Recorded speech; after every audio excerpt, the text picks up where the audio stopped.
Primera estación, el podcast de estacionpacífico.com con Miguel Ángel Vargas. Es traído a ustedes por La Marina, va con tu estilo, Cervecería de Colima, nos gusta mucho ser de aquí, y Kiosco, celebremos lo nuestro. Noticias, entrevistas, análisis, opinión, todo lo que necesitas saber para comenzar tu día en Colima. Primera estación, el podcast de estacionpacífico.com con Miguel Ángel Vargas. Comenzamos.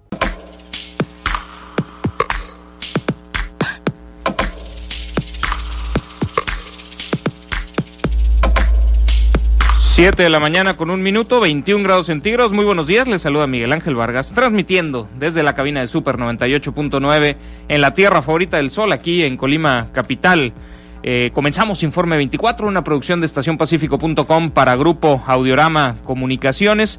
Hoy es jueves, es 15 de octubre de este 2020, es quincena, mucha gente estará contenta por eso, y saludamos a quienes nos escuchan en toda la zona metropolitana de la capital colimense a través del 98.9, también a quienes lo hacen allá en Tecomán y alrededores, que nos sintonizan a través de Max 105.3, y obviamente le damos la bienvenida también a todos a todas y todos quienes nos siguen, quienes nos ven a través de la transmisión que hacemos vía Facebook en la cuenta de Estación Pacífico, gente que nos sigue desde el puerto de Manzanillo, donde la frecuencia modulada en la que estamos no llega, o de otros estados del país, incluso de otras partes del mundo, pero que tienen algún interés en Colima y que de alguna manera escuchar las noticias de lo que aquí sucede les hace sentirse pues más cerca de casa. Quiero agradecer, como hacemos todos los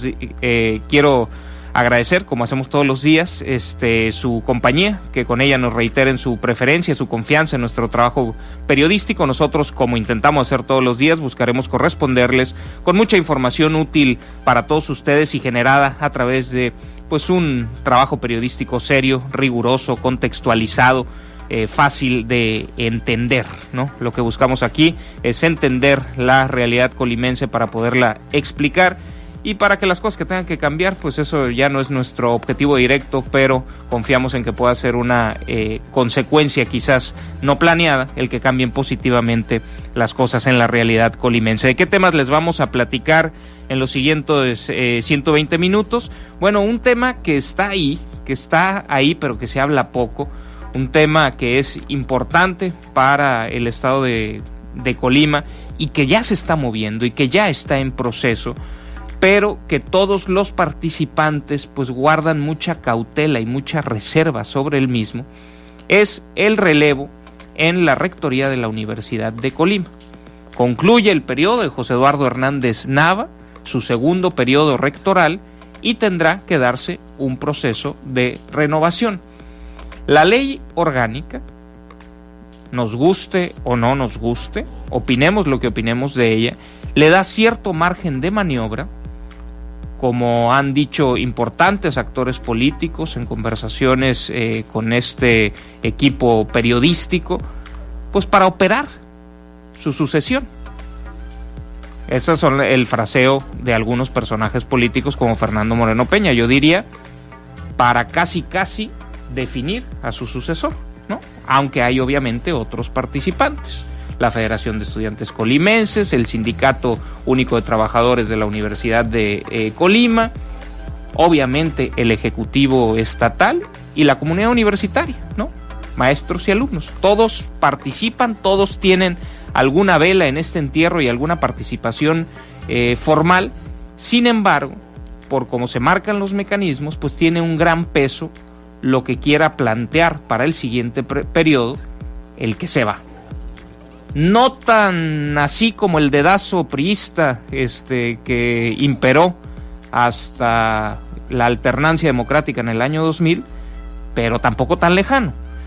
Y esos mecanismos que hay, que pues más allá de la opinión que se puedan tener de ellos, que se están ejerciendo en este momento, pues ya han comenzado a activarse, las negociaciones políticas han comenzado a darse, y vamos a platicarles un poquito al respecto, ¿no? Con la poca información que se tiene, pero algunas cuestiones relacionadas con tiempos, con participantes, con procedimientos, más allá de entrar, ya entraremos después, en las quinielas sobre quiénes pudieran ser y quiénes no, quiénes ya están vetados, le podrán vetar a alguien al propio rector o no le podrán vetar. Esas cosas igual las dejamos para un poquito más adelante, pero comenzaremos con una descripción del panorama y de algunos hechos que ya han comenzado a darse en este proceso, que pudiera no tardar mucho, porque como en el proceso electoral del 2020-2021 ya se dio el banderazo de salida, en este proceso también ya se dio el banderazo de salida y será de dominio público el día de mañana. Pero pues nosotros les adelantaremos un poco lo que sabemos al respecto, parte de lo que sabemos al respecto. ¿De qué más vamos a platicar? Obviamente vamos a actualizar la información sobre la pandemia en el ámbito estatal y en el ámbito nacional. Vamos a hablarles también de este banderazo de salida que ya mencionaba. El día de ayer se decretó el arranque formal del proceso electoral 2020-2021 aquí en el ámbito estatal, en el estado de Colima, en una sesión del Consejo General del Instituto Electoral del Estado. En otros temas sobre la pandemia del COVID, la Secretaría de Salud Estatal presentó una radiografía de los casos confirmados hasta la fecha en la entidad y les vamos a compartir qué contiene. El INEGI dio a conocer que las mujeres en Colima dedican más horas al trabajo por semana que los hombres, y esto también tiene que ver con trabajos no remunerados, con la repartición inequitativa de las labores del hogar, y bueno, les estaremos compartiendo estos datos. Por otra parte, el secretario ejecutivo del Sistema Nacional de Seguridad Pública publicó un informe denominado Modelo Óptimo de la Función Policial, en el que el estado de Colima aparece con carencias respecto a la falta de un campo de entrenamiento de tiro para armas cortas y largas, salas de entrenamiento de juicios orales para los agentes y aulas de cómputo para los elementos de policía estatal. Eso aparece ahí en este estudio, en este informe denominado Modelo Óptimo de Función Policial. Lo que me llama la atención es lo del campo de tiro, porque entiendo yo que sí hay un campo de tiro digital, no sé si requieren uno que no sea digital, aportado según recuerdo y según ha dado a conocer y ha informado la propia autoridad estatal a través de una aportación, recursos de la Embajada de Estados Unidos, el Consulado de la Unión Americana en Guadalajara. Pero bueno, eso me llama la atención, pero les compartiremos los detalles de este informe. ¿Qué entrevistas vamos a tener?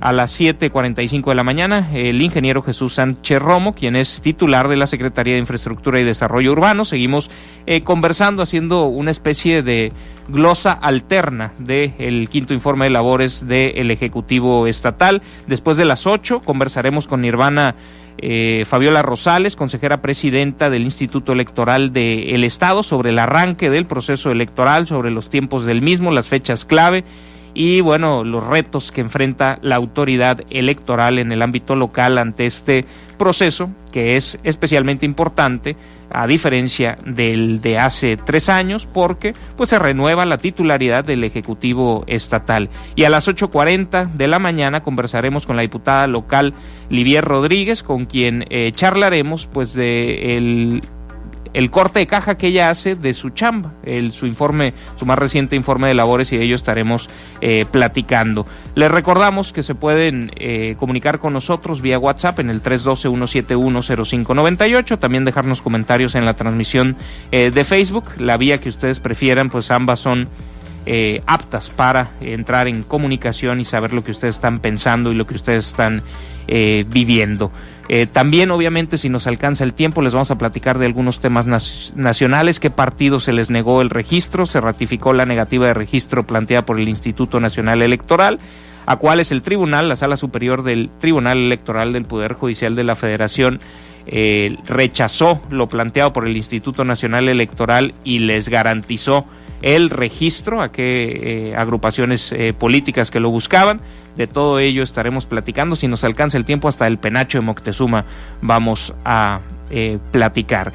Y bueno, antes de ir a la pausa, para ya entrar de lleno a todos los temas, yo quisiera enviarle pues un afectuoso saludo a todo el personal de salud. Cuando venía entrando a la radio vi pasar un vehículo y vi a una persona que yo la verdad no alcancé a ver bien, y por el como gorrito que traía y cubrebocas, no sé si era una paciente oncológica o una trabajadora de la salud.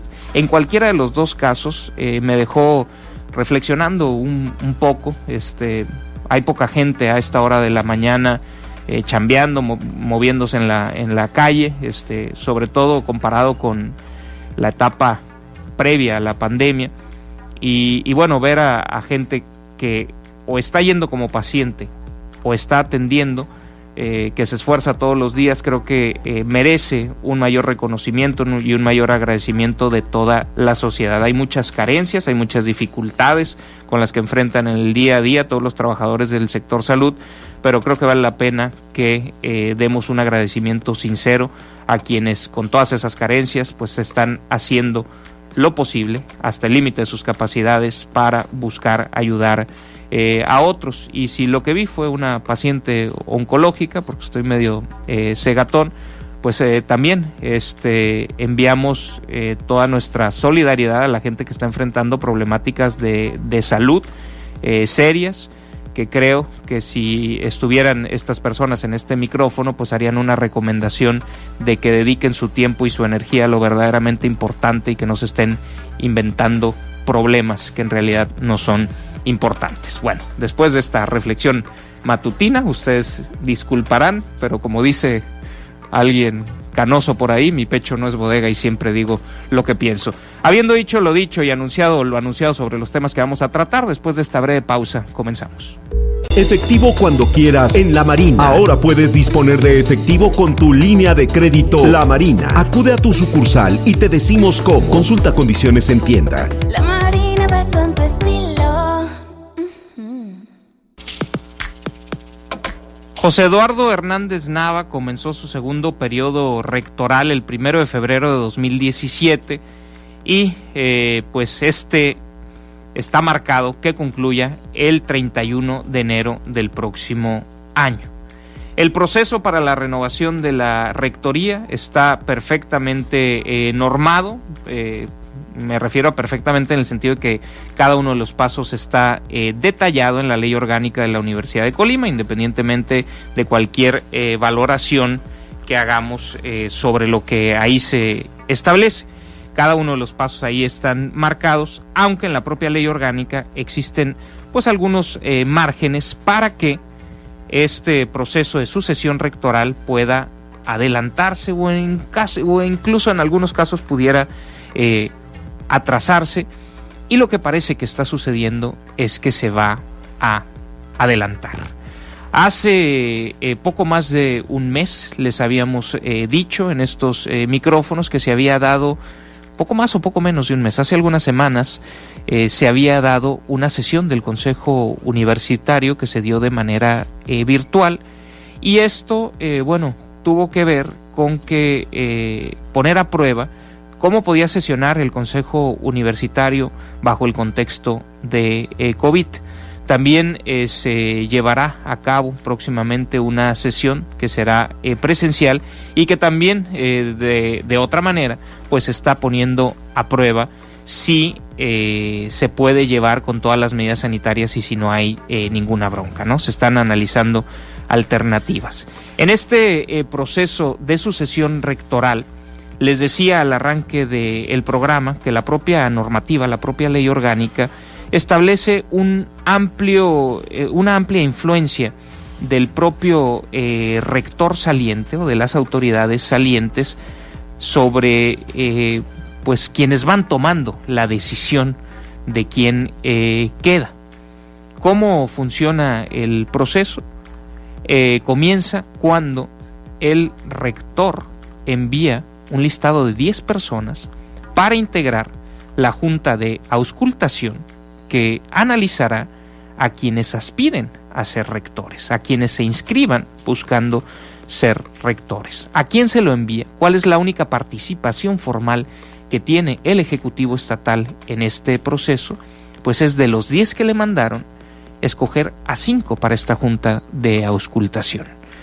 A esos 5 elegidos por el Ejecutivo Estatal se suma el representante del Sindicato de Trabajadores, el Sindicato Único de Trabajadores de la Universidad de Colima, y se suma también el representante quien encabeza la Federación de Estudiantes Colimenses, y esos 7 conforman la Junta de Auscultación, que al final presenta ante el Consejo Universitario una terna. Y el Consejo Universitario, bueno, está integrado por los distintos sectores de la universidad, incluyendo el alumnado, y esos son los que finalmente votan para decidir quién será el próximo rector. Eso es lo que marca la normativa. Lo que está un poco fuera de la normativa, pero que podemos leer desde fuera, y todo este tema, aunque es de una preocupación y un interés primordialmente de la comunidad universitaria, también es de un interés público por la aportación que puede dar, que da, pero también por la que podría dar la Universidad de Colima a la sociedad de la cual forma parte. Es de interés público porque todas sus actividades son financiadas con recursos públicos, y bueno, porque también representa pues una de las principales instituciones educativas en la región que determinará las oportunidades para muchos de los jóvenes del presente y del futuro. Por eso es importante analizar y tratar de explicar lo que ahí pasa, más allá de cualquier opinión personal que uno pueda tener sobre los grupos políticos, sobre la ley vigente, sobre los procedimientos. ¿Qué es lo que la historia nos ha enseñado que ocurre también en la universidad, que le permite, diría Fernando Moreno Peña, un amplio margen de maniobra al rector para operar su sucesión? Quizás para definir a su sucesor, diría yo. ¿Qué sucede? Pues estamos hablando de un listado de 10 personas que obviamente va a mandar, pues quizás a los más incondicionales, ¿no?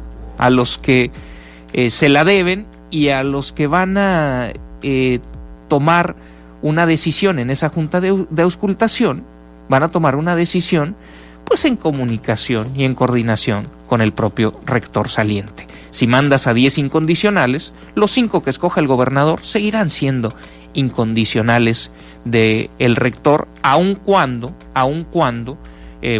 pudieran los otros hacer un esfuerzo, así tipo House of Cards, de jalar las lealtades de un lado para otro. Pero nombra 10 para una junta de auscultación, el gobernador escoge a 5, se suman los otros 2 representantes, llegan todos los aspirantes, algunos con permiso y otros sin permiso, pero llegan y se inscriben, y al final esta junta de auscultación escoge una terna que es presentada ante el Consejo Universitario. Luego en la práctica ha sucedido que prácticamente en todas las sucesiones rectorales, pues el día de la sesión de Consejo Universitario en la que se va a elegir al rector, pues 2 de los 3 de la terna se sienten inspirados y dicen, ¿saben qué? La neta, esto no era lo mío, y pues mejor este buen muchacho, que se quede él, ¿no? Suele haber declinaciones en el momento de la sesión y se van con el que era el elegido, ¿no? Cercano al tema de los dedazos antes de la transición democrática en nuestro país. El presidente dejaba al que iba a ser su sucesor, más o menos tiene el mismo ADN en el fondo, aunque hay que decirlo, hay una ley orgánica, está vigente, es completamente legal, más allá de si pensamos que pudiera haber mecanismos más democráticos, de mayor apertura. Eso es lo que suele funcionar.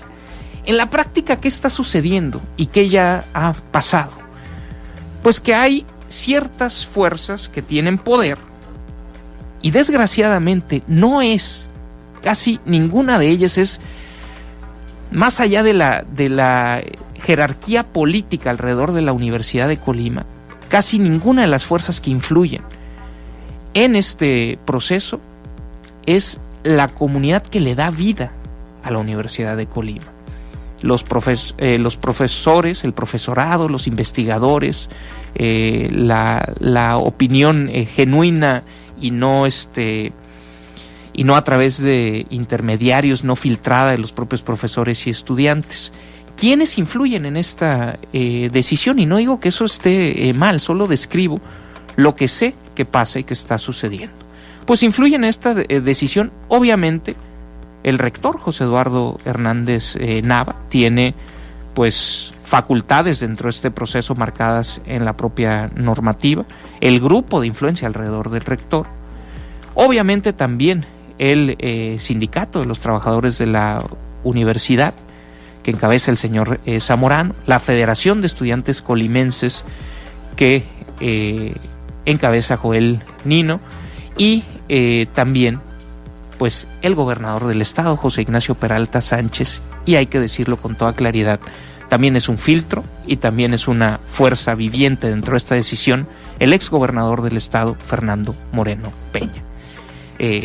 Entre ellos se tendrán que poner de acuerdo, aunque el que tiene más canicas en la mano para esta negociación, pues es el rector.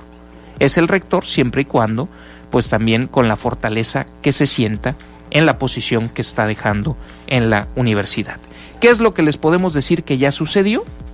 El rector ya envió el listado de 10 personas, no sabemos los nombres, eso se las debo, de 10 personas que él considera que son, pues de ahí se pueden escoger a los más aptos para integrar la Junta de Auscultación. Podemos decirles también que ha habido diversas reuniones entre los actores participantes, personajes participantes, y podemos decirles que el día de mañana, viernes, será anunciada la integración de esta Junta de Auscultación. Eso marca en términos formales el banderazo de salida para el proceso de renovación y seguramente se dará antes del 31 de enero del próximo año, cuando marca la finalización del periodo rectoral, segundo periodo rectoral de José Eduardo Hernández Nava. Eso ya se ha iniciado, ha habido distintas reuniones, seguimos trabajando periodísticamente para tener diversas fuentes en esto, porque obviamente a ustedes también les interesa, más allá del procedimiento, los nombres, ¿no? Quieren saber quién va a ser el siguiente rector, no sé si para allá irle a pedir chamba, para ir a hacerle la barba o simplemente por curiosidad, pero hay mucha gente muy ansiosa, ¿no? Y es parte de los deportes favoritos de los mexicanos, sobre todo de los sectores más politizados, pues hacer este tipo de quinielas sobre quiénes serán los rectores, los candidatos, los gobernadores, gobernadoras, alcaldes y demás. En ese proceso estamos de investigar más sobre los nombres. Sabemos algunos nombres que trae en la mente el propio rector. Sabemos de algunas de las opiniones que algunos otros de los participantes tienen sobre esos nombres. Sabemos un poco sobre los nombres que traen otros de los participantes, pero estamos pues haciendo labor de investigación, cruzando fuentes para poder compartirles algo, con lo cual pues no es que pretendamos nosotros influir en el proceso, simplemente se los queremos relatar porque, insistimos, pues es un proceso y es una institución de relevancia pública, la institución de educación superior más importante del Estado, que ha hecho muchas cosas buenas a lo largo de su historia y que sin duda tiene muchísimas cosas por mejorar, que está en una situación compleja, que el siguiente rector o rectora, porque discúlpenme, pero se ha hablado de puros hombres y todos los que les dije que participan en el proceso, a ver cuántas mujeres hay en esta lista, ¿no? Para la Junta de Auscultación, para meter ahí un poco de equidad, ¿no? En este tema. Y en todos los nombres, yo no he escuchado los nombres de mujeres, pero bueno, se me podrían ocurrir varias, ¿no? Varias. Pero bueno,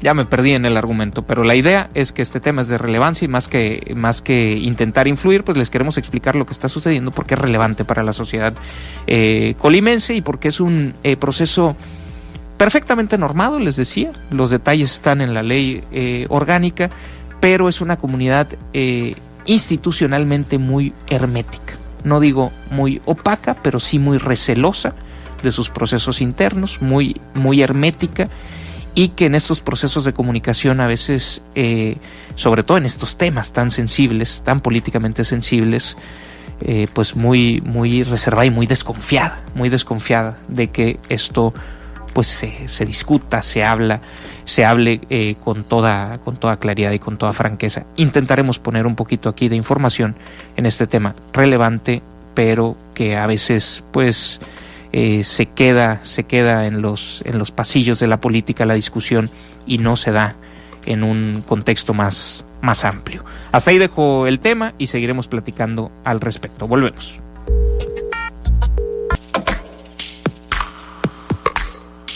Gracias por continuar con nosotros. Bueno, ¿qué información hay que actualizar sobre la pandemia? Primero les comparto lo que el día de ayer se reportó en el ámbito federal. 4.056 nuevos casos en las últimas 24 horas, con los cuales se llegan a 829.396 casos acumulados a lo largo de la pandemia. Se estiman que 41.000 están activos, 41.008 están activos. Se estima que hay otros 310.814 casos sospechosos, de los cuales solo 41.000 tienen alguna posibilidad de llegar a un resultado. También se informó de 478 decesos el día de ayer, registrados el día de ayer, con los cuales casi se llega a 84.898. En el ámbito estatal, la Secretaría de Salud reportó 81 nuevos casos y 2 defunciones por COVID en la entidad, con lo que se acumulan 5.636 casos positivos y 654 decesos por esta causa. La dependencia detalló que las muertes de esta jornada se dieron en 2 hombres con residencia en Manzanillo, ambos mayores de 65 años de edad. Sobre los contagios registrados, 48 fueron de mujeres y 33 de hombres.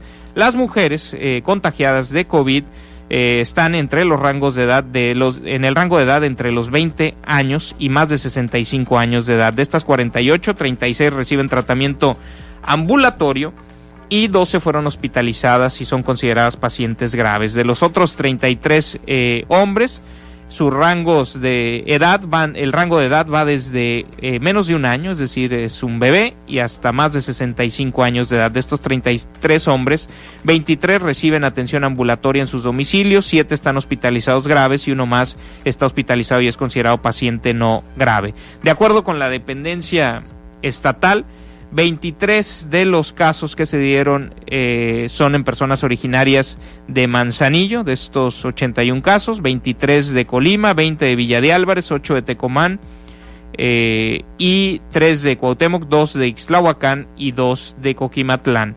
Hay otros 145 casos sospechosos en el estado, de los cuales 126 están en aislamiento preventivo, 16 están hospitalizados y hay otras 3 personas que fallecieron y que todavía no se tiene su resultado. A lo largo de la pandemia, casi 3.858 pruebas han resultado negativas. Manzanillo sigue siendo el municipio con más contagios, 1.653, le sigue Colima con 1.438, los estados y luego Villa de Álvarez con 1.152, los municipios con menos casos son Comala con 62 y Minatitlán con 40. Manzanillo tiene también la mayor cantidad de fallecimientos, suma 243, Colima tiene 140, Tecomán 109, y Villa de Álvarez 85, los que menos tienen, Ixtlahuacán y Minatitlán, que acumulan 5 fallecimientos por este padecimiento. Menos del 10%, arribita de 9% de los 5.500, de los 5.600 casos se encuentran como positivos y es otra de las cifras que les hemos dicho que es relevante darle un seguimiento. 519 casos activos de los 5.636. El municipio de Colima es el que más casos activos tiene, con 149. Villa de Álvarez tiene 133. Manzanillo tiene 128. Tecomán tiene 48 casos activos. En algún momento llegamos a estar cerca de los 300 y pues las cifras indican cierto repunte que pueden ustedes ver en las gráficas que elaboramos. Si ustedes no las reciben, se pueden suscribir a nuestra lista de difusión en el WhatsApp 312-171-0598. Si nos están escuchando en la radio, pudieran acudir a la propia transmisión vía Facebook, porque ahí la estamos proyectando la gráfica y ahí claramente se ve cómo pues hace mes y medio, poco más de mes y medio, se dieron el pico, luego se percibía cierto descenso en la cantidad de nuevos casos por día, pero pues en las últimas 2 semanas hay cierto repunte de la pandemia, que ha llevado otra vez las cifras de casos activos por arriba del medio millar, por arriba de 500 personas. Pues esta es la información que hay que actualizar de la pandemia, y hay que repetir la invitación a que nos sigamos cuidando, porque esta pandemia va para largo, y porque qué tan largo sea ese periodo pandémico depende de las acciones de nosotros todos los días.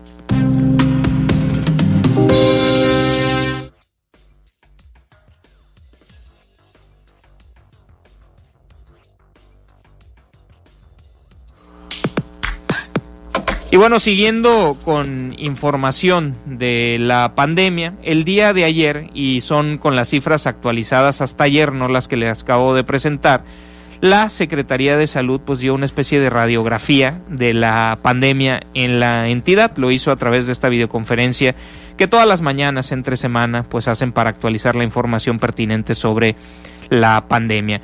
En Colima se tenían en ese momento 5.555 casos positivos de COVID. De ellos, la mayoría, nos explicaron, se dieron en pacientes entre los 25 y los 55 años de edad. La cifra más alta de casos confirmados se han presentado en hombres.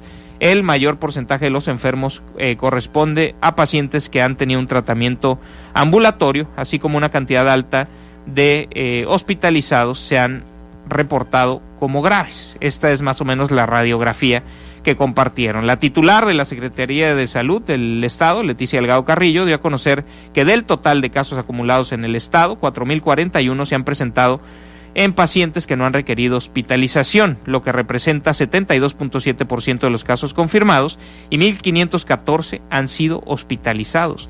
1.514 han sido hospitalizados. Esto representa pues más del 200% de la capacidad instalada hospitalaria, es decir, que se han llenado 2 veces los hospitales, todas las camas se hubieran llenado con los pacientes COVID. Es el 27.3% del total de casos. Vamos a escuchar parte de lo que dijo la funcionaria sobre este análisis, esta radiografía de los pacientes COVID en el estado de Colima hasta lo que va de esta pandemia.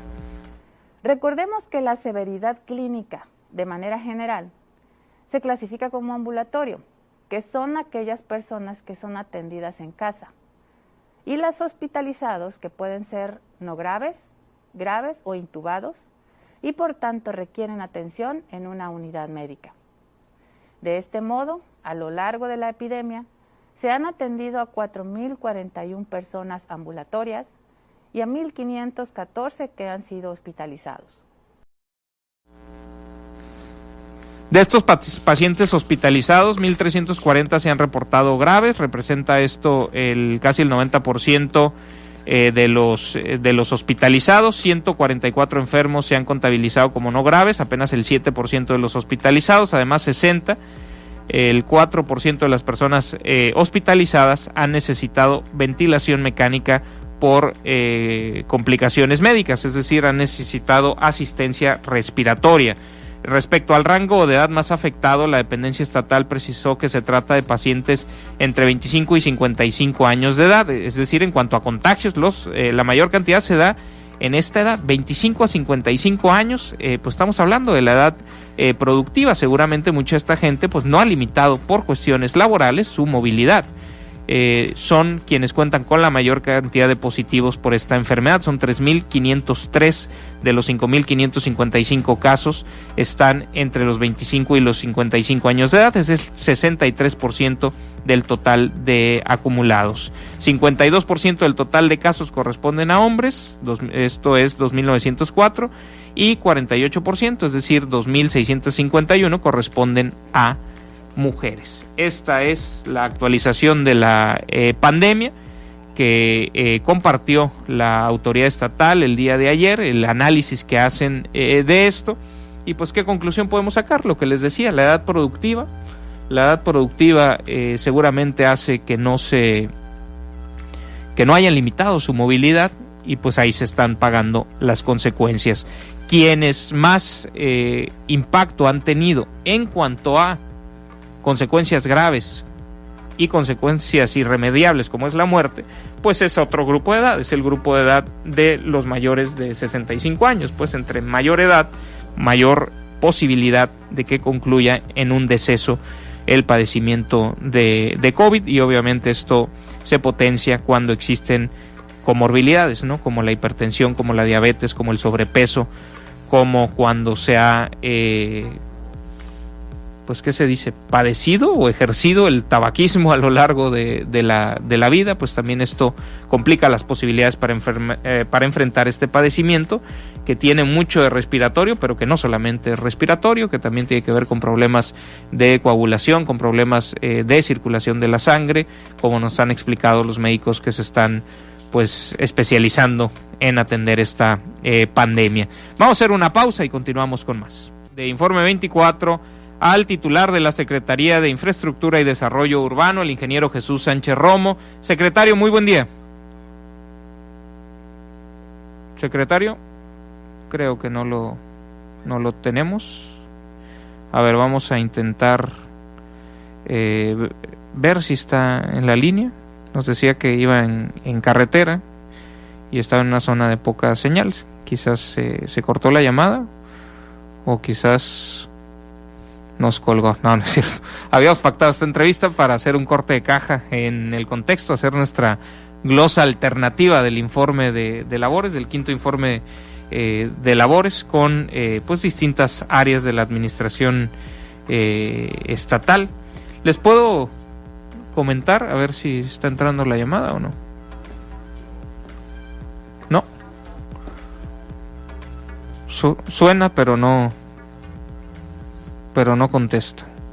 Bueno, les puedo comentar por lo pronto que el día de ayer, en sesión de la Comisión de Gobierno Interno y Acuerdos Parlamentarios, se aprobó que... A ver, permítanme, me están distrayendo aquí. ¿Qué me quieren decir? Llegó la consejera del día. Sí, es a las 8 de la mañana. Gracias. En la Comisión de Gobierno Interno y Acuerdos Parlamentarios se aprobó que 4 secretarios del gobierno estatal comparezcan ante el legislativo con el motivo de la glosa del quinto informe de labores del gobernador José Ignacio Peralta Sánchez. El dictamen, que se presentará hoy ante el Pleno en la sesión que se va a desarrollar el día de hoy, propone que sean primero quienes acudan la secretaria de Salud y Bienestar Social, Leticia Delgado Carrillo, y el titular de la Secretaría de Seguridad Pública, Miguel Ángel García Ramírez, que ellos acudan el próximo lunes 19 de octubre. Se propone también que vayan otros 2 secretarios, el titular de la Secretaría de Administración y Gestión Pública, Cristian Meiners Tobar, y el de la Secretaría de Planeación y Finanzas, Carlos Noriega García. Ellos irían el día miércoles 21 de octubre. El diputado Vladimir Parra, coordinador de la bancada de Morena, pues manifestó su inconformidad por el hecho de que no se hubiera incluido al propio gobernador José Ignacio Peralta Sánchez en los convocados, ¿no? Los convocados a asistir a la glosa del informe, y adelantó que en el grupo parlamentario que él encabeza exigirá que se le llame a comparecer con motivo de su informe. Esto lo expresó vía Twitter. Así es que pues solamente 4 comparecencias. Seguramente si se tiene la posibilidad de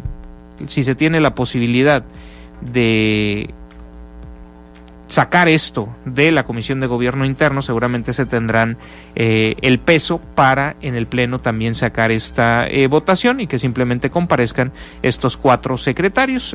Salud, obviamente por la pandemia; Seguridad Pública, pues porque es una de las principales problemáticas que hemos padecido a lo largo de este sexenio, que ha coincidido pues un repunte de la violencia homicida, que no estamos en el peor momento, pero que el estado de Colima se convirtió en el estado con mayor nivel de violencia homicida en términos comparativos de todo el país desde que arrancó este sexenio. El primer mes en el que tuvimos la tasa más alta por cada 100,000 habitantes de homicidios dolosos fue el mes de febrero de 2016, el mes en que rindió protesta el gobernador José Ignacio Peralta Sánchez. Así es que es entendible que se cite al secretario de Seguridad Pública para que rinda cuentas, explique, y en el caso del equipo financiero, tanto administración como finanzas, pues es entendible también porque se sabe que hay tremendas complicaciones financieras para el cierre del año y para el cierre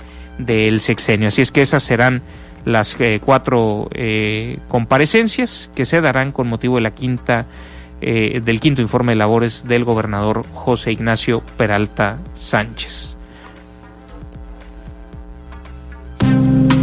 Siguiendo con información del ámbito local, las mujeres en Colima dedican más horas al trabajo por semana que los hombres, de acuerdo con la encuesta nacional sobre el uso del tiempo elaborada por el Instituto Nacional de Estadística y Geografía, la ENUT. Este estudio, que es elaborado en conjunto con el Instituto Nacional de las Mujeres, señala que las mujeres colimenses mayores de 12 años dedican semanalmente 8.1 horas más que los hombres al trabajo, tanto para el mercado laboral como para labores no remuneradas en el hogar y a la producción de bienes para uso exclusivo del hogar. Esta brecha de género de 8.1 horas en el tiempo total de trabajo a la semana es la sexta más alta del país, igualada con Hidalgo, pero inferior a la de Zacatecas, que es la mayor, 12.2 horas, Guerrero 9.6 horas, Oaxaca 9.1 horas, Veracruz 8.7 horas y Sinaloa 8.7 horas. Del lado contrario aparece en Campeche con una brecha de apenas 0.4 horas, Quintana Roo 1 hora, que trabajan más los hombres que las mujeres que los hombres, Yucatán 2.1 horas, Tabasco 3.5, Nuevo León 3.7, sin que exista un estado en el que las mujeres trabajen menos que los hombres. Las cifras nacionales de la ENUT mostraron una diferencia de 6.2 horas del trabajo total, lo que representa pues una importante brecha en términos desfavorables para las mujeres, mientras que las mujeres dedican en promedio 59.5 horas de la semana a trabajar, principalmente al trabajo no remunerado en los hogares, quehaceres domésticos, de cuidados a integrantes del hogar, por otro hogar y por la comunidad o en trabajos voluntarios. Los hombres, en la suma de todo esto, el trabajo remunerado, el trabajo no remunerado, pues los hombres dedican 53.3 horas, 6.2 horas menos en promedio que las mujeres. Y bueno, ¿qué reflexión tenemos que hacer sobre eso? Pues sencilla. Las inequidades al interior de los hogares tienen que revertirse. Los hombres tienen que ser más partícipes de las cosas que se tienen que hacer en el hogar, que tienen que ver con la limpieza, que tienen que ver con el cuidado de los hijos, con el cuidado a veces de los ancianos. O sea, no son alternativas exclusivas, no son actividades que le correspondan a las mujeres. Claro que en cada familia se pueden poner de acuerdo como quieran. También esto se ve reflejado y las mujeres dedican todas esas horas al hogar, pues algunas porque hay problemas en la incorporación al mercado laboral, inequidades para la incorporación al mercado laboral que también tendrían que atenderse, pero porque las que también tienen chamba remunerada no dejan de tenerla en casa.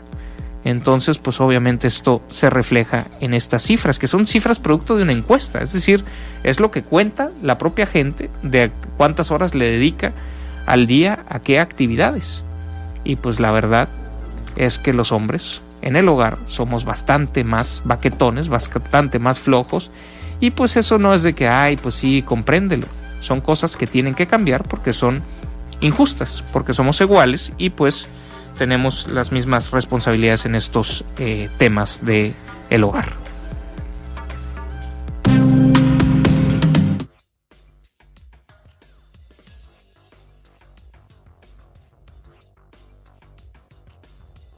En México hay poco más de 131,000 policías estatales en activo, desplegados y la mayoría armados, pero cerca de la mitad de todos ellos, 61,000 en total, carecen de la certificación que avala que estén plenamente preparados para hacer este trabajo, y hay más de 8,000 que no tienen siquiera la formación inicial completa. Detrás de la falta de capacitación y evaluación están las deficiencias en infraestructura.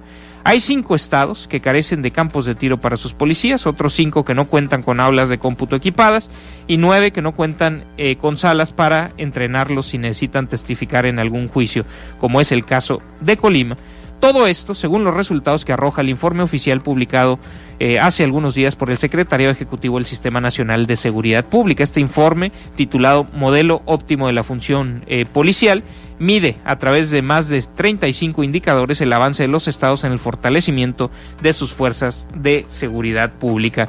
De acuerdo con información publicada por el sitio web Animal Político, un dato positivo que arroja el informe publicado es que todas las entidades federativas del país tienen al menos una academia o instituto para la formación de sus policías. Sin embargo, los datos también muestran carencias importantes en diversas secretarías de seguridad estatales. Por ejemplo, los indicadores muestran que hay 5 estados que no cuentan con campos de entrenamiento de tiro funcionales para armas largas. De ellos, Colima, Baja California Sur, Coahuila y Tamaulipas carecen, dice el informe, por completo de esta instalación, mientras que Tabasco sí reporta tener uno, pero fuera de servicio.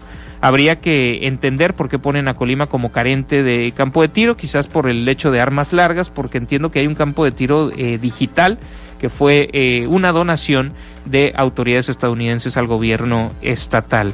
De estas entidades, la situación de Colima, Baja California Sur y Tabasco es aún más crítica, pues también carecen de campos de tiro para armas cortas, según este informe, con esta acotación que yo les haría.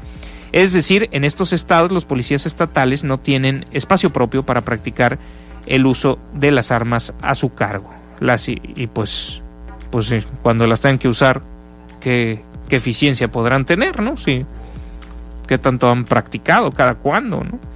La situación de Colima es especialmente sensible, pues desde 2018 es la entidad federativa con la mayor tasa de violencia, desde 2016, de violencia homicida del país. En Coahuila, Nayarit, Puebla, Tabasco y Zacatecas, los policías no cuentan con espacios apropiados para entrenarse en el manejo de vehículos, que es un entrenamiento vital debido a la alta posibilidad de que un policía requiera moverse rápido con su patrulla para ir a atender una emergencia, para una persecución y para cualquier motivo. Y a ello se suma el caso de Guerrero, Jalisco, Nayarit, Puebla, Tlaxcala y Zacatecas, que no tienen pistas para entrenamiento físico de sus elementos. Por otro lado, hay 5 estados que reportan carecer de aulas de cómputo para sus policías. Se trata de Colima, Baja California Sur, Coahuila, Yucatán, Tabasco y Nayarit. Además, estos últimos 2 estados, sumados a Oaxaca y Zacatecas, pues no cuentan con aulas audiovisuales. Otro aspecto importante en la preparación actual de los policías es el aprendizaje del nuevo sistema penal, ello tanto para saber cómo preservar una escena del crimen, llenar el informe correspondiente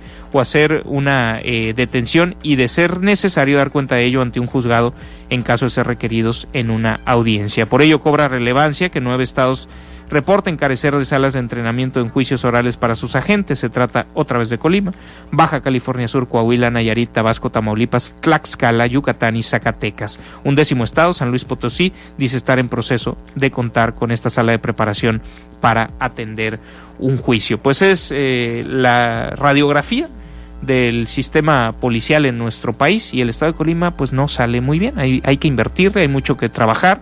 Las situaciones incluso laborales de los policías pues no son las mejores. En cuanto a salario, no son los peores pagados, pero la seguridad social, pues el tema, sobre todo la atención médica hacia su retiro, apenas está anunciando que se va a resolver, pero pues ellos podían tener muchos problemas con esto. Pero bueno, ese es otro tema. Simplemente digo, valdría la pena pues profundizar en esto para tener un plan para tener mejores policías, ¿no? Independientemente de quién esté en el gobierno, independientemente de la violencia que se dé por las confrontaciones entre los grupos del crimen organizado, que pueden ser pasajeras, que pueden llegar e irse. Necesitamos policías más capaces y más confiables, y para eso pues tenemos que echarnos un clavado en todos estos temas, ¿no? De infraestructura, de capacitación, de certificación. Vamos a hacer una pausa y al regresar estará con nosotros en esta cabina la consejera presidenta del Instituto Electoral del Estado, que ayer dieron el banderazo de salida al proceso electoral 2021, y que vamos a platicar de ello, de las fechas importantes y de los retos que enfrenta la autoridad electoral local ante este proceso, que tendrá su punto clímax el primer domingo de junio, el domingo 6 de junio del próximo año, donde se va a elegir no solamente a las autoridades de los 10 municipios y la renovación del Congreso local, sino también la gubernatura del estado. Volvemos. Gracias por continuar con nosotros en Informe 24 y agradezco su presencia en cabina con sana distancia, con cubrebocas y todo, de la consejera presidenta del Instituto Electoral del Estado, Nirvana Fabiola Rosales. Consejera, muy buen día y un gusto tenerte en cabina. Gracias, Miguel Ángel. Un gusto estar aquí nuevamente en la parte presencial, que se siente diferente. Te voy a acercar un poco. Gracias.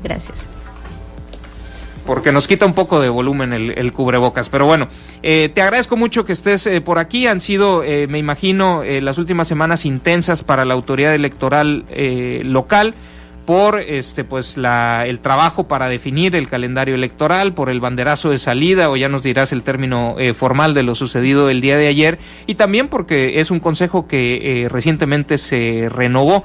Comencemos con eso. ¿Qué tal la incorporación de los tres nuevos compañeras y compañeros? Sí, pues como es sabido, el Instituto Nacional Electoral llevó a cabo una convocatoria pública para la renovación de estos cargos. Quienes hoy nos acompañan, el licenciado Juan Ramírez, la doctora Ana Florencia Romano y la licenciada Rosa Carrillo, tomaron protesta el 1 de octubre, es decir, tenemos prácticamente 15 días ya trabajando con esta nueva integración. Creo que vino a sumarse gente conocedora del tema, gente responsable, con mucha ánimo para estar aportando en el colegiado, y creo que eso es un buen inicio para los trabajos que ya has dado referencia desde funcionarios electorales de mucho tiempo, ¿no? O sea, ya tenían su recorrido en esto. Sí, el licenciado Juan Ramírez tiene años trabajando en la Junta Distrital del 01 del Instituto Nacional Electoral, una persona con mucho conocimiento, con mucha expertise en el área. La doctora Ana Florencia Romano tuvo la oportunidad de manera previa de ser consejera distrital en Manzanillo, en el Consejo del INE, y la licenciada Rosa Carrillo se desempeñó desde el 2017 como directora jurídica en el Instituto Electoral del Estado. Entonces, pues estas tres personas, como lo dices, cuentan con bastante experiencia. Creo que también conocen cuáles son las fortalezas y dónde habrá que estar apuntalando dentro de la institución, y pues esto viene a sumar mucho al colegiado. ¿Qué tanto ruido metió este hecho de que había un dictamen con otro nombre, no con el de Ana Florencia, y que al final pues lo acusaron de algunos comentarios misóginos? A mí me parecía no que le reste importancia al tema del que le acusaban, sino las evidencias. Yo creo que tuve acceso a lo mismo que tuvieron acceso los consejeros del INE, un documento que alguien había preparado con capturas de pantalla, supongo que alguno de los interesados, de los contendientes pues por esa posición, y donde no me quedaba tan claro, o sea, sí había por ahí algún comentario medio indebido, pero no me parecía tan claro y tan contundente, y pues también se daba en un contexto de charla informal, no desde un cargo público. Lo que me parecía a mí más grave es el hecho de que a lo largo del proceso pues se había dado una lista de los idóneos después de la etapa de entrevistas y luego sale él en el dictamen cuando no había estado dentro de los idóneos en la etapa previa. ¿Tú cómo viste el proceso? ¿Metió mucho ruido este tema?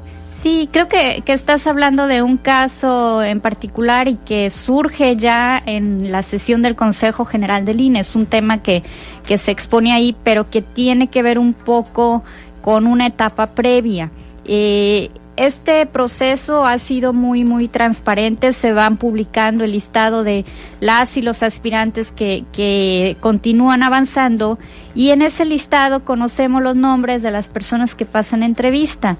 Y sin embargo, algo que ha generado inquietud es que este caso en particular que mencionas, de repente no está en la lista, y de repente se ve que ya está su entrevista pública, y que incluso empieza a circular como parte de la propuesta de integración. Hay que recordar que la convocatoria prevé algunos recursos de revisión por parte de los aspirantes.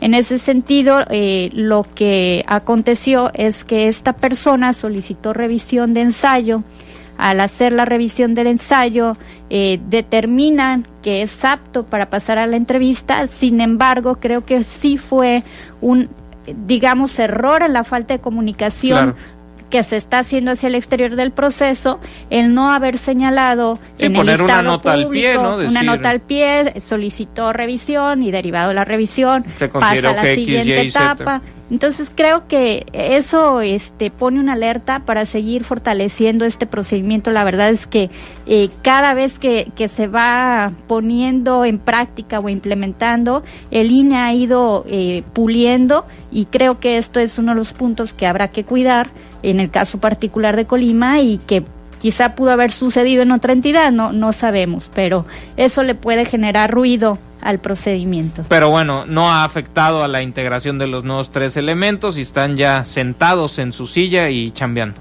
Así es, ya pues prácticamente el mismo día primero que tomaron protesta tuvimos el primer encuentro, la primera reunión de trabajo, porque pues nos quedaban prácticamente 14 días para dar el arranque formal a la sesión de instalación del proceso electoral, y pues es llegar ya a definir trabajos, integración de comisiones, construcción de calendario y demás puntos que pues ya hemos estado discutiendo en Consejo y los que próximamente también estarán discutiendo. Oye, y aprovechando tu presencia en cabina y preguntándote un tema de coyuntura, ayer, pues polémica también la resolución de la Sala Superior del Tribunal Electoral del Poder Judicial de la Federación sobre los nuevos partidos, ¿no?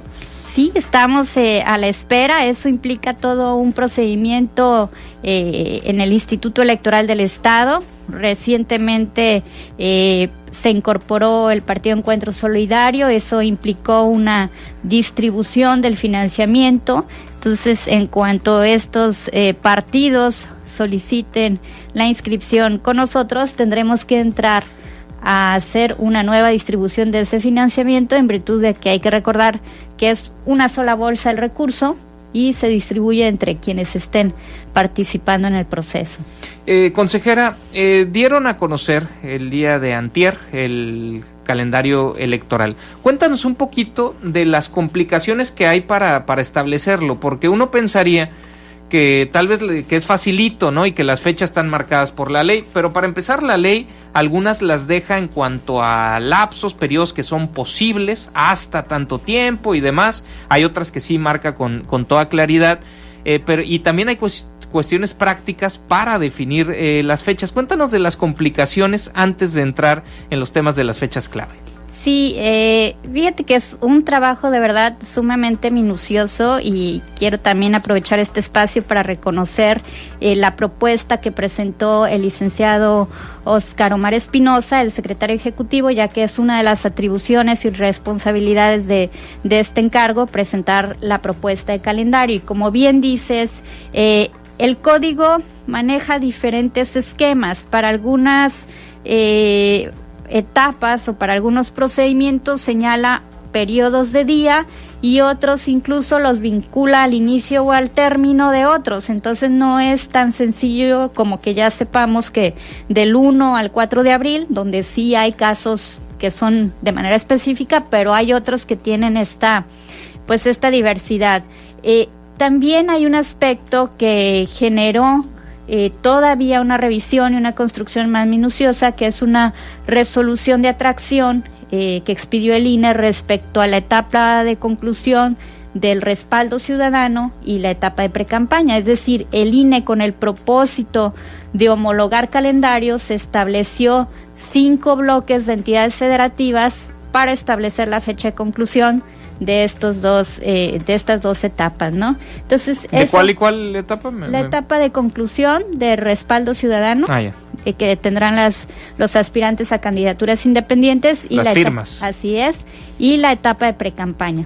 El bloque donde se encuentra Colima establece como fecha de conclusión el 8 de enero. ¿Por qué separarlos por bloques? O sea, ¿por qué no pueden ser coincidentes todas las entidades? Sí, fíjate que y la principal razón por la que el INE atrae este tema tiene que ver con la parte de la fiscalización.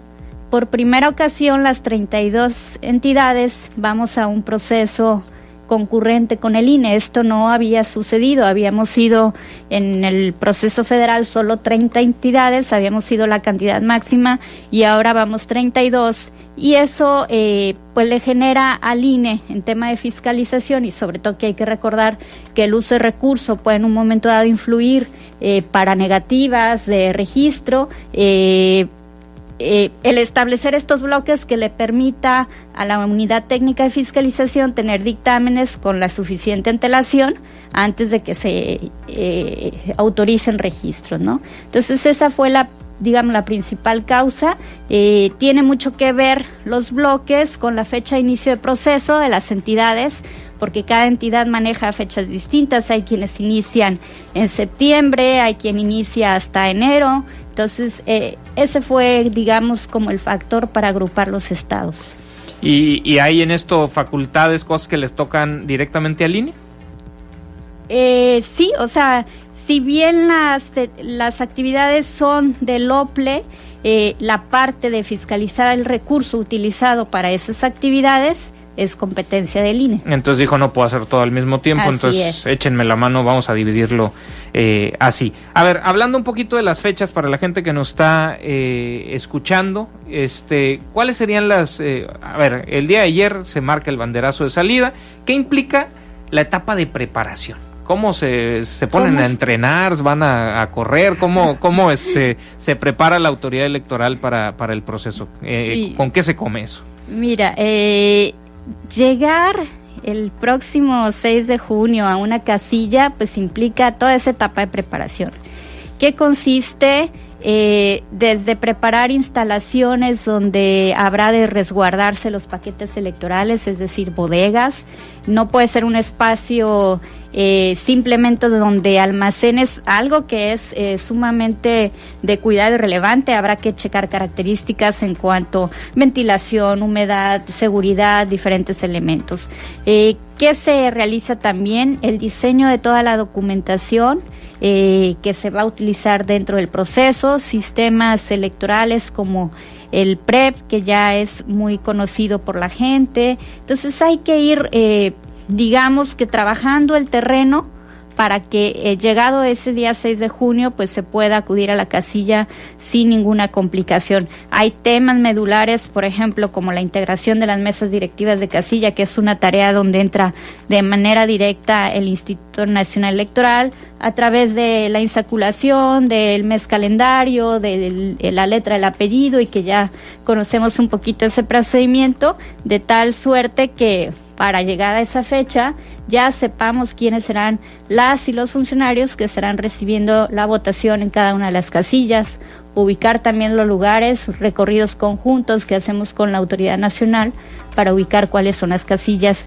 Y bueno, un tema adicional, evidentemente con los tiempos que estamos viviendo, serán todos los protocolos de seguridad sanitaria que se tendrán que estar implementando a lo largo de cada una de las actividades, no nada más de la preparación, sino el propio día de la jornada e incluso en los cómputos municipales, porque hay que recordar que son trabajos conjuntos, no es un trabajo de una o dos personas, ¿no? Son equipos de trabajo y que habrá que cuidar cómo desarrollarlos. Consejera, permíteme hacer una pausa breve y te robo unos minutitos más para seguir un poquito con los temas del calendario y de lo que viene en este proceso electoral que ya estamos viviendo.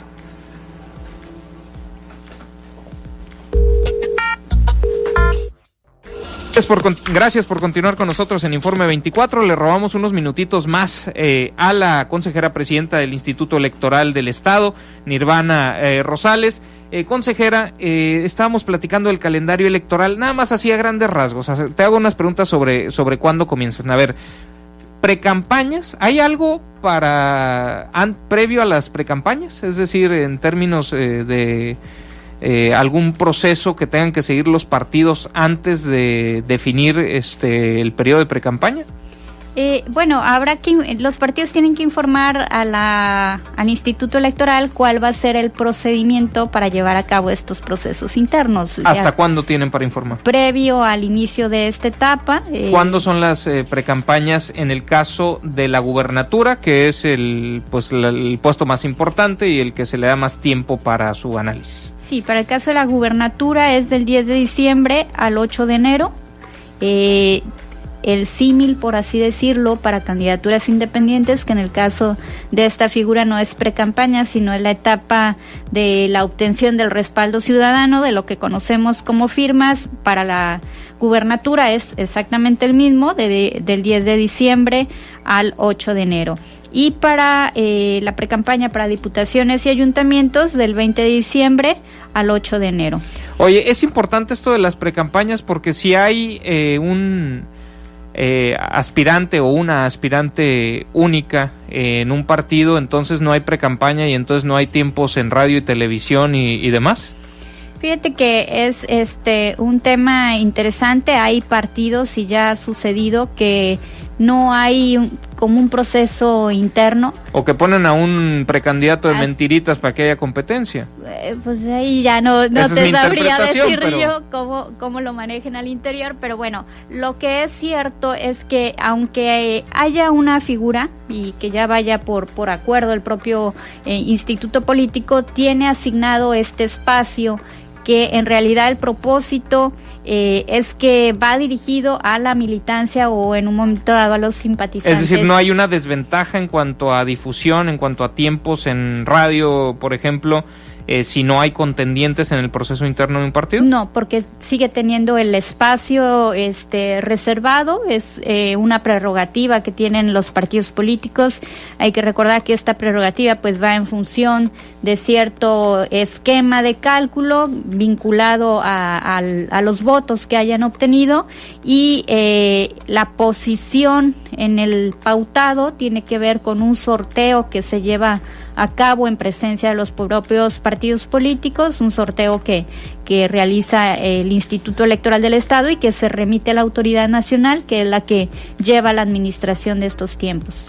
Entonces, las precampañas del 20 de diciembre la de la gubernatura al 8 de enero, del 10 de diciembre al 8 de enero la de la gubernatura, los otros puestos locales del 20 de enero al 8 de enero, lo mismo para la obtención de apoyos ciudadanos en cada uno de los casos respectivos, sí, ¿no? Nada más una precisión, de las diputaciones y ayuntamientos del 20 de diciembre al 8 de enero. Del 20 de diciembre al 8 de enero, de la gubernatura del 10 de diciembre al 8 de enero. Y es el mismo periodo de precampaña o de obtención de firmas para los que quieran ser candidatas o candidatos independientes. ¿Cuántas firmas requieren para ser candidato independiente? ¿Qué porcentaje del padrón o de la lista? Es de lista nominal.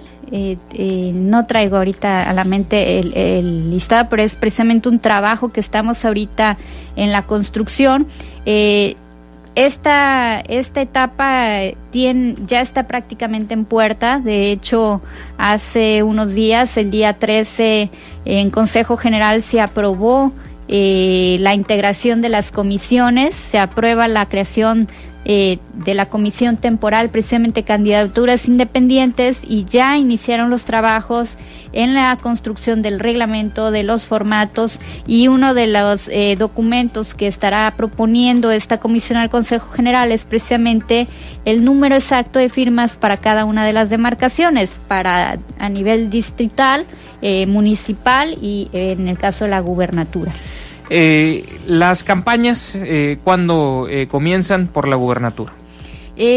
Bueno, tenemos previamente lo que tiene que ver con los registros, el periodo ya para campaña.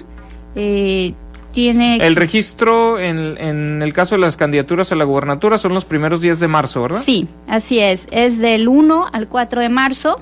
Y del 5 de marzo al 2 de junio, pues viene siendo ya el periodo de campañas para el cargo de la gubernatura. ¿Diputaciones y ayuntamientos? Diputaciones y ayuntamientos tenemos el registro del 1 al 4 de abril. Y del 5 al 2 de junio sería la campaña para estas posiciones. Para la gubernatura 90 días, para el resto de los puestos 60 días. Así es. ¿Te parece? Digo, les toca aplicar la ley, no opinar sobre ella, pero ¿cuál es tu te hace lógica que no sea la misma cantidad de tiempo, porque genera ciertas complicaciones prácticas, ¿no? Los equipos políticos pues suelen trabajar a algunos aspirantes y como que es un poco extraño las cosas que no se pueden hacer porque todavía no ha empezado la campaña, cuando ya el ambiente, la fiebre política pues ya está desde el día 1 que comienzan las campañas. Bueno, ya está desde ahorita, ¿verdad? Pero más desde el día 1 de las campañas a la gubernatura. Sí, yo creo que la lógica que siguieron legisladoras y legisladores en la construcción de los plazos tiene que ver quizá con el tema tradicional que ubicamos de campaña y que tendremos que estar viendo nuevos esquemas precisamente derivados de esta emergencia sanitaria, ¿no? Entendido como que la demarcación o el territorio geográfico a recorrer para pues promocionar lo que se está ofreciendo dentro de la propuesta prácticamente es distinto, ¿no? Habrá que entender que la gubernatura pues implica recorrer toda la entidad. Sin embargo, para tema de diputación y de ayuntamiento, pues el espacio geográfico es muy, muy distinto. Yo creo que la principal lógica va en ese sentido, junto con otros elementos que muy probablemente estuvieron valorando cuando se establece este parámetro de días para una campaña contra otra campaña. La posibilidad el espoteo sobre los aspirantes y demás solo se da dentro de las etapas de precampaña y de campaña, ¿verdad? Sí, el tiempo de radio y televisión, esta prerrogativa está pautado para el temporal de precampaña y el de campaña. ¿Qué prohibiciones hay antes de? O sea, ¿qué no pueden hacer quienes aspiran? Ahorita alguien puede decir, ¿aspiro a la gubernatura? Pues fíjate que es un tema No es tan blanco y negro, ¿verdad? Exacto, o sea, es un tema que tienes que valorar diferentes contextos para poder en un momento dado decir que se trata de un acto anticipado de campaña. Entre los elementos que tienen que ver es la manifestación expresa de pedir el voto por esa persona. También tiene que ver el contexto donde lo dices, si no es un contexto, digamos, dentro de la propia militancia del partido, que es algo de la vida interna del partido y que no tendría como por qué generar un impacto hacia el exterior, o si es un contexto masivo que pudiera generar una inequidad en la contienda. Entonces son varios elementos los que hay que analizar. Para el caso concreto no es tan sencillo como decir tal expresión ya es un acto anticipado. Y otra óptica es si una expresión viene desde un cargo público también, ¿no? Sí, son varios elementos los que se tienen que estar analizando. A ver, de calendario electoral, otra fecha que creo que es importante. ¿Hasta cuándo tienen para ponerse de acuerdo de si firman algún convenio de coalición los partidos políticos? Sí, fíjate que esta es una de las otras formas en que pueden estar participando los institutos políticos a través de la firma de convenios de coalición. En el caso a la gubernatura se tiene a más tardar el 10 de diciembre para establecer estos convenios. ¿Para ya tener el convenio firmado o para manifestar la intención de firmar? Para manifestar la intención, para presentar la solicitud ante el Consejo General el 10 de diciembre, y a más tardar el 20 de diciembre tendrá que estar emitiendo la resolución el Consejo General, ya sea a favor o en contra, ¿no? Para el caso de los convenios de coalición de diputaciones y ayuntamientos, tienen a más tardar el 20 de diciembre. ¿Eso tiene alguna implicación sobre las precampañas o las precampañas es algo interno por partido? No, eso tiene que ver desde ese momento, porque hay que recordar que al final del día la precampaña suele vivirse al interior del instituto político. En el tema de coaliciones, ya los distintos institutos en el convenio incluso establecen cómo van a distribuir los distintos cargos donde van en la coalición y qué cargo le compete a qué instituto político. Entonces, avisan el 10 o 20 de diciembre, y ¿cuándo tienen que entregar ya el convenio de coalición firmado? ¿O cuál es el límite para eso? El 10 de diciembre para la gubernatura tienen que estar presentando a más tardar ante el Consejo General. Este es el documento de intención, viene con estas características. Pero ahí viene ya la repartición de candidaturas entre ellos. Ahí viene ya un esquema de cómo están previendo ir en esta coalición. Algo interesante que se da a partir del 2014 con la reforma electoral es que anteriormente los convenios de coalición establecían incluso cómo se iba a dividir la votación entre partidos políticos. Y es que te pregunto esto, y perdón mi insistencia, pero me parece que para algunos, pues la posición es, porque incluso así lo expresan, y no quiero hablar en específico de quién me estoy refiriendo, piensen verdes, naranjas, morenos, lo que quieran, pero hay algunos que dicen, sí, nos aliamos, pero yo siendo el candidato o la candidata. Entonces, ¿hasta cuándo ya no se pueden echar para atrás de la coalición que presenten, del convenio de coalición que presenten ante la autoridad electoral? Sí, mira, van siendo distintas etapas. Primero es esos acuerdos, y que creo que es una lógica normal, al final del día establecer convenios de coalición pues implica por parte de los institutos políticos llegar a esos acuerdos de cómo será la participación de cada uno, ¿no? Y en un momento dado, quién será el candidato o la candidata, si bien es parte de los esquemas que establecen al interior dentro de esos acuerdos, al final del día hay la libertad. Hay que recordar que hasta antes de la jornada electoral puede estar existiendo la sustitución de candidatos, ¿no? Hemos visto N casos que tiene que estar sesionando el Consejo. Pero después del registro de candidatos ya no se puede romper las coaliciones. Sí, incluso tuvimos el proceso pasado, ya una propuesta o un escrito de intención de coalición, se revisaron requisitos, se resolvió, y posterior a esta resolución, uno de los institutos políticos presentó un escrito donde quería retirarse de la coalición. Entonces se tiene que volver a analizar el tema y revisar las condiciones. En su caso procedió, y este instituto político, de haber estado inicialmente en una coalición, participó finalmente en la contienda de manera sola, ¿no? Hay un montón de temas para los cuales me gustaría, pues, incluso que estableciéramos algún mecanismo para una presencia regular de la autoridad electoral en este programa, sea presencial, sea telefónica, sea en tu persona o de algún otro consejero. Pero antes de cerrar, entendiendo que quedan muchísimos temas, voto desde el extranjero, el PREP, las encuestas, los debates, un montón de temas que creo que es importante dedicarle tiempo para entender cómo se están planteando y explicarlo a la sociedad, que también debe ser parte activa de estos procesos electorales. Pero lo que quisiera saber es cuál es el sentir de la autoridad electoral ante esto que inició el día de ayer. ¿Cuál es el principal reto que ves, sobre todo pues con la experiencia acumulada de los años previos, con las dificultades que se tuvo en el proceso electoral 2015 que llevó a una anulación de la elección, con el proceso electoral 2018 que también movió mucho los esquemas en cuanto a lo que eran las preferencias electorales en el estado y en el país? ¿Cuál es el principal reto que ves como presidenta de este Consejo General, de este proceso que está iniciando?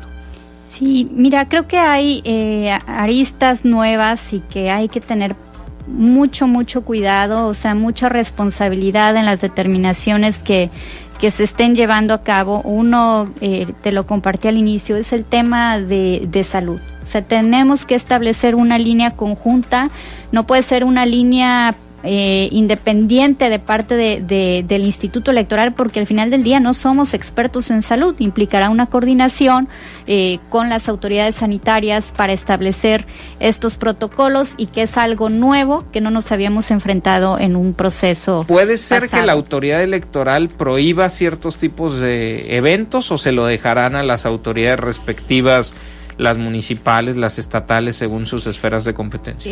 Creo que todo este tema vinculado a la parte sanitaria tendrá que ser el Consejo General, la autoridad máxima, la que establezca esas directrices.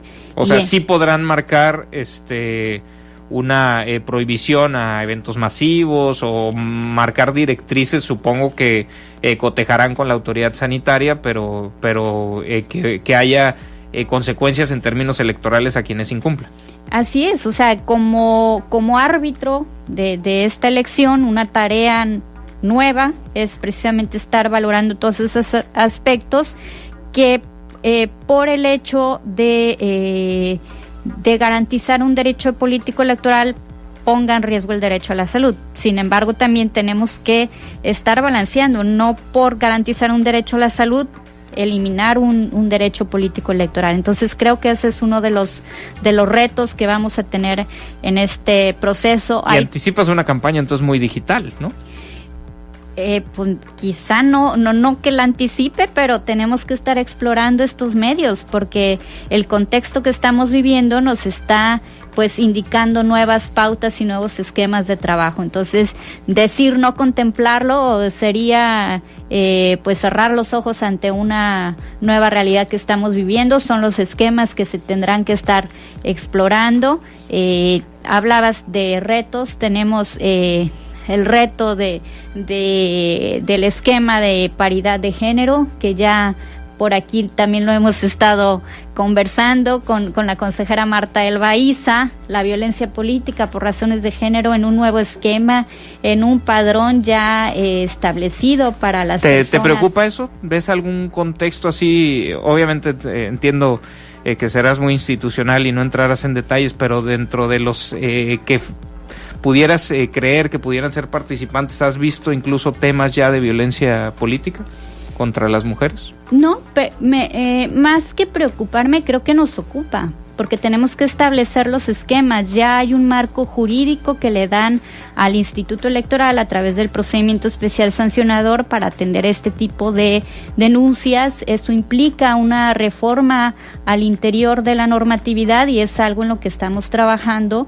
y que creo que al contrario viene a generar esquemas para garantizar la participación libre de violencia de las mujeres. Y que esto tendría que llevar a reflexionar a los participantes, sobre todo en campañas de guerra sucia y demás en contra de las mujeres participantes, ¿no? Así es, y no, sobre todo con una consecuencia, ya un marco jurídico que establece una consecuencia que es la inscripción en este padrón, y al momento de estar en el padrón, pues se considera que no es un modo honesto de vivir y te puede generar la inhabilitación para contender posteriormente en un cargo público. Entonces, duda sobre el tema de paridad de género. ¿Alguien recurrió la sentencia del Tribunal Electoral del Estado donde confirmaba como válidos los lineamientos que ustedes presentaron en materia de bloques de competitividad, de los cuales ya platicamos? Sí, hay un partido que recurrió, está ahorita en sala regional, Toluca. ¿Sabes quién fue? Creo que fue el Partido Verde el que recurrió. ¿Y todavía puesto llevar a la sala superior? ¿O estos casos no llegan a la sala superior, solo sala regional? Pudiera seguir la cadena impugnativa a sala superior, ahorita está en sala regional, todavía no está publicado como un asunto en las próximas sesiones. Estamos dando seguimiento. Precisamente el hecho de haber emitido estos lineamientos con la suficiente oportunidad es que al final del día pudiéramos garantizar esta cadena impugnativa para aquellas personas o institutos que consideraran un acto violatorio de parte de la autoridad, pues pudieran recurrir, y que llegado a los momentos de las inscripciones, pues tuviéramos claridad de cuál va a ser la regla para estar operando. Consejera, ¿hay nuevos distritos electorales? No, se conserva la misma distritación. En el caso de Colima, ¿Se cambiaron para el pasado proceso electoral? Sí, hubo una redistritación en 2016 y trabajamos con un esquema distinto. En Colima se conserva. Hubo otras entidades federativas que sí tuvieron nueva distritación. Otro tema y que incluso se ha estado abordando desde inicios de año, y ayer rápidamente se tocó en los mensajes que tuvimos los distintos integrantes y las integrantes del Consejo General, es el tema presupuestal que ha estado atravesando el instituto con un recorte considerable del presupuesto, y que pues será otro de los escenarios que estamos todavía con las gestiones, porque sí implica pues contar con recursos para hacer frente a las responsabilidades que tenemos. La comunicación en el proceso electoral, ¿lo consideras un reto, sobre todo recordando algunos momentos del proceso 2015 y demás, y comunicar abonando a la certeza y no lo contrario, será uno de los retos para la autoridad? ¿Lo ves así? Sí, fíjate que creo que es algo en lo que hemos estado trabajando mucho al menos desde que yo he tenido oportunidad de estar al frente del instituto. Creo que de verdad el tema de comunicación va en dos sentidos: lo que nos corresponde emitir como autoridad, pero también la vinculación que tenemos que establecer con los medios de comunicación, que era algo que había estado cerrado o limitado, porque ustedes son ese vínculo que nos permite precisamente llegar a la ciudadanía y disipar dudas o incluso noticias falsas que puedan estar circulando, que tengan de primera mano de la autoridad cuál es la información verídica. Entonces creo que es algo que yo agradezco de verdad y reconozco, y sobre todo reconozco la labor que empiezan a tener ustedes una vez que inicia el proceso, porque si bien había cobertura previa, de manera exponencial se eleva la cobertura que tienen hacia el tema electoral. Pues consejera, yo creo que hay muchos temas que quedarán en el tintero. Reitero este ofrecimiento para ayudar en esta difusión de las decisiones y de cada uno de los temas, de cada uno de los componentes en este proceso electoral, que son muchos. Ya te decía, pienso en la organización de debates, pienso en el voto en el extranjero, pienso en temas de paridad de género, de violencia política contra las mujeres. O sea, hay un montón de temas, los temas técnicos del PREP, de cómo van a ser los cómputos, lo presupuestal que nos decías, que todo merece pues el tiempo necesario, las candidaturas independientes, y que valdría la pena pues ir entendiendo las complejidades de cada uno de estos temas como sociedad, y si de algo sirven estos espacios, pues aquí siempre estarán abiertos. Muchísimas gracias, con todo gusto por aquí andaremos. Pues nos ponemos de acuerdo. Claro. Le agradezco a la consejera Nirvana Fabiola Rosales, consejera presidenta del IE. Vamos a hacer una pausa y continuamos con más. Gracias por continuar con nosotros, y saludo a través de la línea telefónica a la diputada local de Morena, Livier Rodríguez. Diputada, muy buen día. Hola Miguel, otra vez un gusto saludarte. Entiendo que presentaste en días recientes tu segundo informe de labores. ¿Qué destacarías de este periodo en tu labor legislativa? Muchas gracias por preguntar, es muy importante y creo que poder dar a conocer el trabajo que venimos realizando, pese a toda esta cuestión de tratar de defendernos de que se nos quite la diputación. Pero, por ejemplo, algo muy importante... Oye, perdón, ya que mencionaste eso, ¿hay algún movimiento en ese tema, el cual habíamos platicado también en este espacio? Pues todavía se corre esta situación, todavía no se finiquita. El Congreso, a través de sus presidentes, ha respondido de una manera sesgada, cuando la ley es muy clara. Ellos son los que tienen que dar la indicación si hubo las faltas o no. Le están dando validez a un video donde dice que hay una falta sin justificación y no se le está dando validez al acta votada por los 25. Entonces, bueno, eso ha hecho que este proceso se vuelva a ir al Tribunal Electoral. Ahorita está en manos del Tribunal Electoral la resolución, y depende de lo que responda, y ya está en manos de la presidenta Ana María Sánchez Landa. Al rato, por cierto, hay un posicionamiento al respecto. A ver, pero nada más para entender, ¿qué incluyó la respuesta y de quién fue la respuesta? ¿De la presidencia de la mesa directiva o de la presidencia de gobierno interno? De la presidencia de la mesa directiva. ¿Y qué contestaron al Tribunal Electoral? Bueno, en sí contestan que no se me acreditan las tres faltas de entrada. Ok, entonces no hay bronca. Que nos ayudan, pero también dice que en la parte donde le piden aclarar si en la sesión 13 tuve falta o no, porque hay una discordancia en lo que dice el acta y lo que dice el Congreso, vuelven a ratificar que sí hubo falta no justificada porque en el video se acredita. Pero en una de las tres, no las tres consecutivas. En una de las tres, pero está endeble porque en las 11 y 12 que tengo las justificaciones no se me tomaron en cuenta en el acta. O sea, 11 y 12 en el acta no me toman en cuenta las justificaciones de mí y de varios compañeros. Y en la 13, que sí viene en el acta, no están tomando en cuenta el acta. Y hay una contradicción ahí entre los presidentes que han contestado. Pero yo creo que es un gran riesgo, si se procediera a quitarte la diputación, pues para todos los diputados, ¿no? Porque se van a poner, y yo invitaría entonces a todos los suplentes y a todos los siguientes lugares en las listas pluris para que pues se pongan a revisar, porque a mí se me hace que dada la poca especificación en la normativa sobre cómo justificar una falta y no, pues si se puede someter a juicio eso, pues creo que a más de uno se le podrían acreditar 3 faltas consecutivas, ¿no? Lo que abre una inestabilidad para el legislativo enorme, ¿no?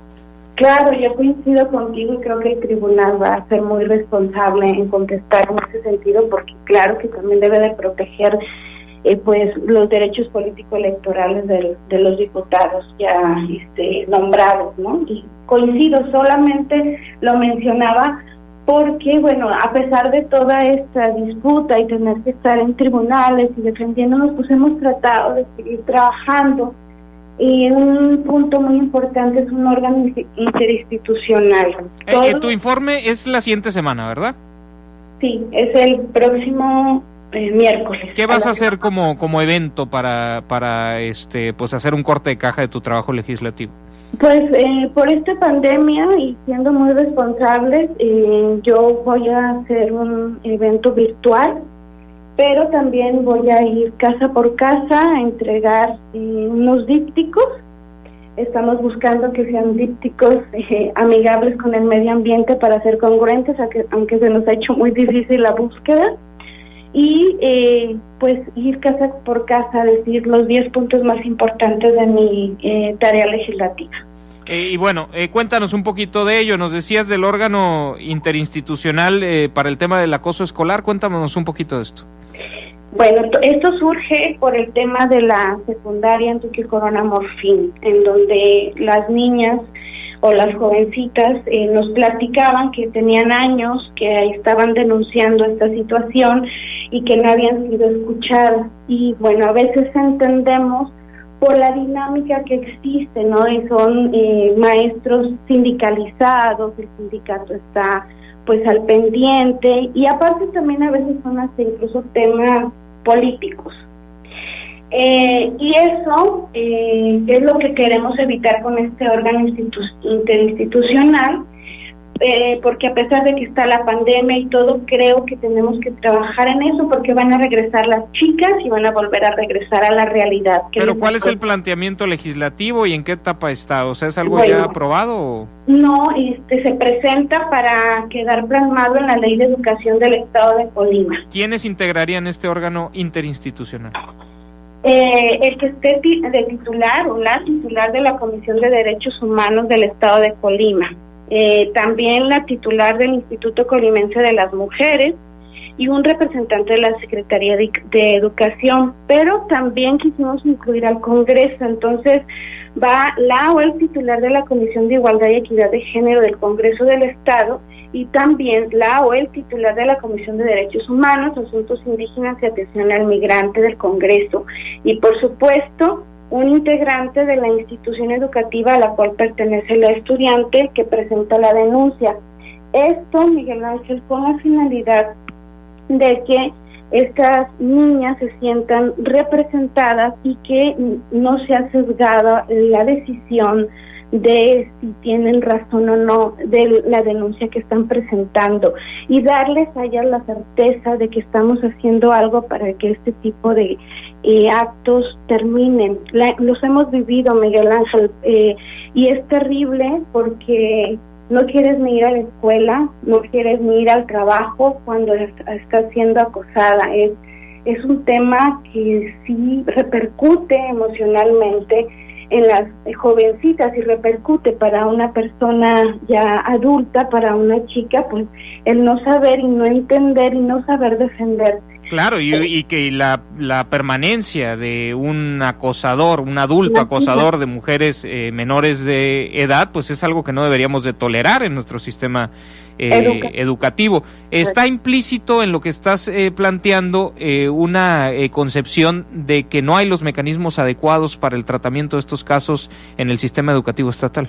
Mira, lo hay, pero... Que no funciona, pues. Exacto, no funciona por lo mismo, a veces por los compromisos, porque es tu compañero, porque este órgano lo hay en la Secretaría, pero solamente es la Secretaría de Educación la que determina.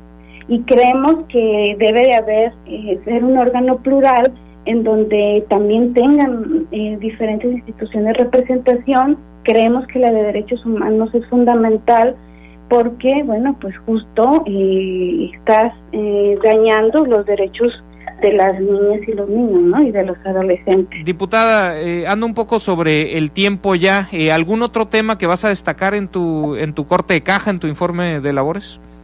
Pues algo muy importante que a mí es parte de una característica personal, pues es la protección del bienestar animal. Si bien ya la hay, desde el 2010 es una ley que prevé el maltrato, que prevé que no exista y ciertos tipos de maltrato en los animalitos. Es cierto que pues falta mucho para poder lograrlo, entonces, porque se siguen dando los casos y lo hemos visto últimamente en redes. Entonces, pues lo primero es cambiar conceptos como mascotas por animales de compañía y dueños como propietarios. Eso, pues creemos que en la psique de la gente ya tienes como una responsabilidad más en esto. Pero también lo que queremos es darles más poder de acción a las rescatistas, animalistas y asociaciones civiles para que coadyuven esfuerzos, porque lo hacen. Realmente los animalitos ahora están protegidos por todas esas gentes que lo hacen. Bueno, pues ahora en la ley vamos a darles como un sustento, porque muchas de ellas no son reconocidas y no son ayudadas. Inclusive cuando vas a denunciar algo, pues son juzgadas como, ay, ahí viene esta señora, ¿no? Entonces queremos que en la ley se plasme que las asociaciones civiles y todos los rescatistas puedan ellas hacer denuncias y que se les dé el trámite correspondiente. Pero además buscamos una Procuraduría Estatal de Bienestar que tendrá como objeto canalizar, recibir y todas estas quejas y denuncias y hacer las observancias de la ley para que tengan los castigos, y estamos buscando ya que los castigos pues sean más severos. Y una de las cosas es que también los animalitos puedan buscar inscribir en un sistema. Este sistema que se suministre un registro de tutores para animales de compañía, un registro de refugios y otro de rescatistas, pero también registro de criaderos. ¿En qué etapa está de lo legislativo esto? Pues en espera. Pero ya presentada, atorada en comisiones. Hace un año, sí, está hace un año. Entendemos que, bueno, hay temas muy importantes que se han dado y yo he esperado con mesura, pero ya volví otra vez a pedirle a la diputada Remedios por una situación que se dio en redes muy lamentable de una casa donde estaba un perrito en la azotea, tenía un mes. Bueno, entonces le dije, se tiene que atender esto. Por favor, sí, esto ya es algo que la gente incluso lo pide, que sí podamos hacer algo real por este tema. Diputada, pues desgraciadamente se me terminó el tiempo, habrá que repetir la información, entonces el siguiente miércoles presentas tu segundo informe. Así es, vía virtual, ahí mandaremos invitaciones por nuestra página oficial de Facebook. Te agradezco mucho tu tiempo y la información compartida, muy buenos días. Al contrario, gracias a ti, Miguel, un saludo a todos. Hasta luego. La diputada Blanca Livier de Morena, Blanca Livier Rodríguez de Morena. Desgraciadamente se me terminó el tiempo. A nombre de todo el equipo que hace posible este programa, yo me despido. Soy Miguel Ángel Vargas y les deseo el excelente jueves que ustedes se merecen. Primera Estación, el podcast de estacionpacífico.com con Miguel Ángel Vargas. Es traído a ustedes por La Marina, va con tu estilo, Cervecería de Colima, nos gusta mucho ser de aquí, y Kiosco, celebremos lo nuestro. Presentaron